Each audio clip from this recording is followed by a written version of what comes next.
Et bonjour à toutes, bonjour à tous, c'est Dark Vigilante et bienvenue pour la présentation de Ultimate Universe numéro 1.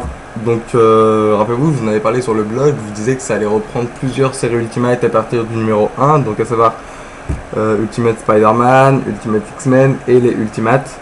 Et bien c'est parti, ça reprend tout le numéro 1 et qu'il y avait trois couvertures. Donc une couverture avec Spider-Man, une couverture avec les Ultimates et une couverture avec les X-Men. Bah moi j'ai eu celle des X-Men.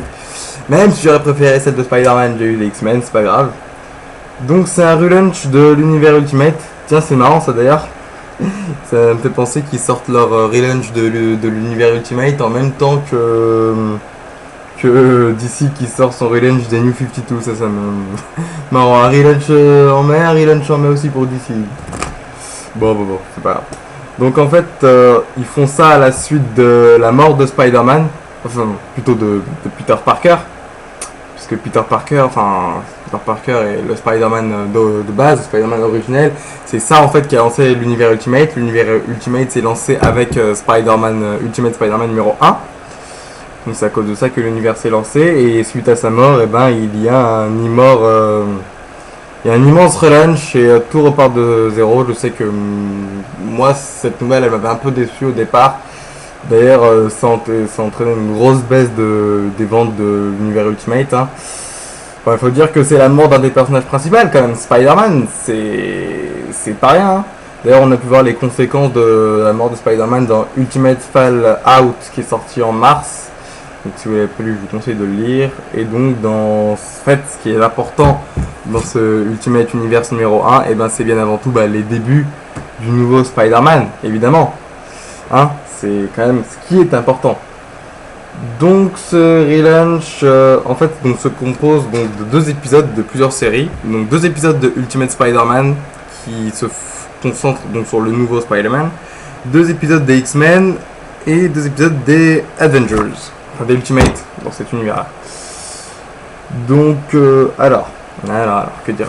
Les deux épisodes de Spider-Man, c'est comment dire. Les deux premiers épisodes de Spider-Man, c'est classique. Ça commence d'ailleurs. Il faut savoir que ça commence de la même façon que le tout premier épisode de Spider-Man sorti en 2000. Enfin, le premier épisode de Ultimate Spider-Man sorti en 2000. On a Norman Osborn qui raconte à un des chercheurs d'Oscorp le mythe d'Arachné.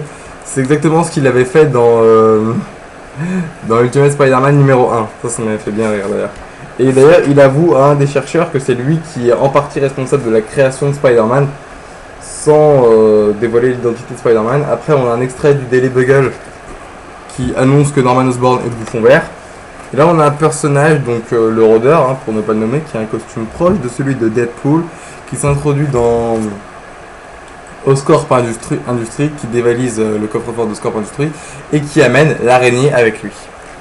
L'araignée génétiquement modifiée, j'entends. Après, on fait la connaissance de Miles Morales, donc un enfant qui vit avec ses parents. Donc son père est un Afro-Américain, sa mère est une j'ai oublié le terme, alors attendez, je vais vous redire ça. Tac, voilà, portoricaine, donc mexicain-américain. Et le truc, c'est que en fait, ce nouveau garçon va être le nouveau Spider-Man. Il est issu d'un milieu assez pauvre, comme Peter Parker d'ailleurs. Et donc en fait, au début, il est sélectionné pour entrer dans une école privée, donc il est content, et avoir son oncle pour lui annoncer ça. Mais son oncle, c'est un peu un hors-la-loi, vu qu'il vole les gens, tout ça, etc. Mais Miles n'était pas au courant. Il est piqué par l'araignée génétiquement modifiée. Donc là, il nous fait un peu une crise d'épilepsie, comme tous ceux qui sont piqués par les araignées génétiquement modifiées. Là, le père de Miles débarque. Évidemment, il y a un conflit entre son père et son oncle. Miles s'enfuit. Et c'est là qu'il commence à découvrir ses pouvoirs, qui sont très différents de Peter Parker, je veux dire, à commencer par le premier, la capacité de devenir invisible. Peter Parker, il l'avait pas, celle-là. Donc c'est un peu dérangeant parce que aucun des Spider-Man de l'histoire ne l'a eu d'ailleurs. Bon, là, on passe encore. Ensuite, il a aussi la capacité d'électrocuter les ennemis, de leur envoyer un petit choc, comme on peut le voir sur cette image-là. Donc ça aussi, aucun des Spider... Là, c'est peut-être plus éloquent, là, quand il fait exploser l'ego de son pote. Ça aussi, c'est un peu choquant parce qu'aucun des Spider-Man l'avait. Donc pendant tout ce temps, Miles Morales croit être un mutant, Après, il parle avec son père de son oncle. Et il était sur le point d'avouer à son père que c'était un mutant. Mais malheureusement, son père déteste les mutants, du coup il ne lui dit rien. Et son ami, donc chez qui il était, c'est qui s'est réfugié après que mon père et son oncle soient disputés devant lui annonce qu'il n'est pas un mutant, mais qu'il a exactement les mêmes... Enfin, qu'il a été mordu par une araignée, et donc qu'il est peut-être le futur Spider-Man, comme c'est marqué là.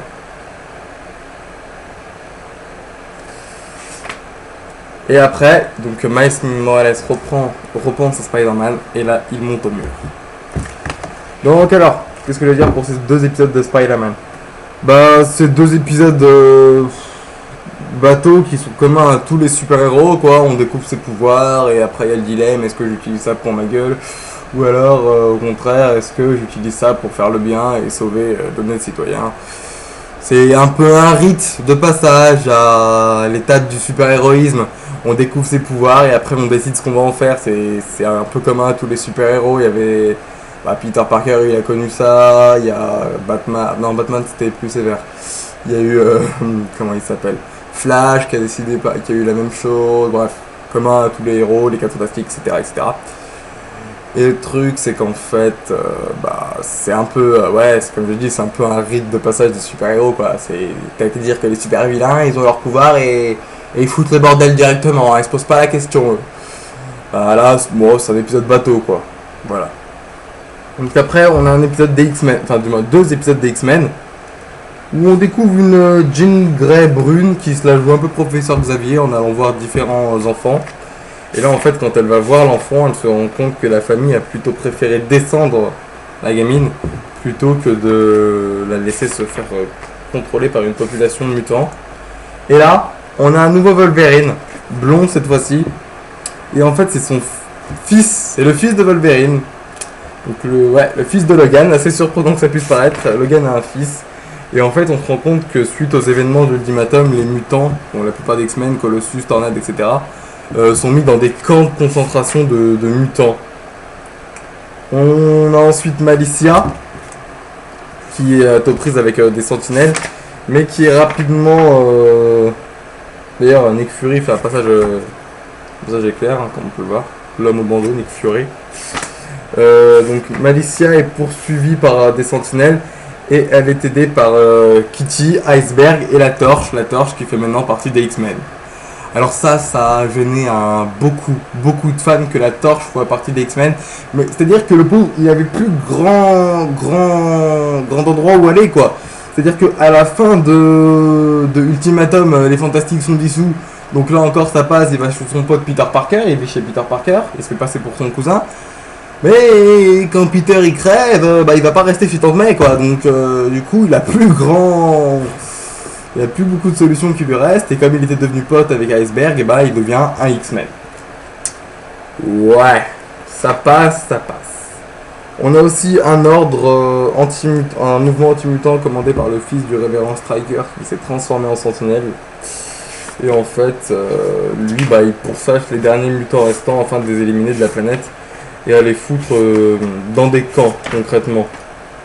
Donc là, on a un rassemblement avec les 4 derniers X-Men restants, à savoir Malicia, Kitty, Iceberg et la Torche. Et en fait, à la fin, on se rend compte que le fils de Stryker qui s'est transformé en sentinelle cherche les X-Men afin de les tuer. Il va même jusqu'à tuer une mutante, une professeure mutante, pour avoir des renseignements. Et après, c'est là qu'on a l'épisode des Ultimates. Les Ultimates où on voit surtout Iron Man et Iron Man qu'on peut voir là. Et évidemment Odin.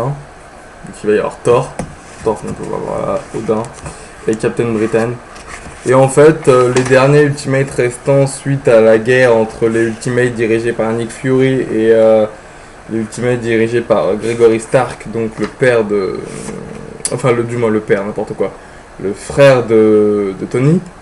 Hein, et il y a un combat entre les enfants de l'atome et les Ultimates. Donc un combat qui replace un peu les Ultimates dans ce nouveau contexte, et etc. Donc 2 épisodes bateau aussi. J'ai lu qu'un seul de ces épisodes, j'ai pas eu le temps de lire le deuxième. Et voilà. Il y a aussi un hors-série qui va sortir, donc ça commence déjà. Ultimate hors-série numéro 1. En fait, c'est Œil de Faucon qui a été choisi par Nick Fury qui doit résoudre une crise et il fera équipe avec Jean Grey et Hulk. Voilà ce que j'avais à dire. Donc alors, Ultimate Universe. Donc ça, comme je dis, ça regroupe les séries Spider-Man, Ultimate et X-Men. Ce numéro-là est assez sympa pour placer le contexte, mais autrement sans plus quoi. Voilà. L'Ultimate les épisodes de Spider-Man sont intéressants. Les épisodes des X-Men sont assez sympas. Les épisodes d'Ultimate sont un peu moins bien. Par contre, voilà moi ce que j'en ai pensé. Mais donc voilà, l'Ultimate, en tout cas l'univers Ultimate n'est pas mort avec Peter Parker. Je vous rassure, si vous voulez continuer Ultimate, c'est possible. Ça sera un bimestriel, ça sortira tous les 2 mois. Le prochain sort en juillet, ça vaut 5,70€ et c'est édité par Panini. Voilà. Bah écoutez, merci à tous d'avoir regardé cette vidéo de la présentation de Ultimate Universe et je vous dis à bientôt. Salut!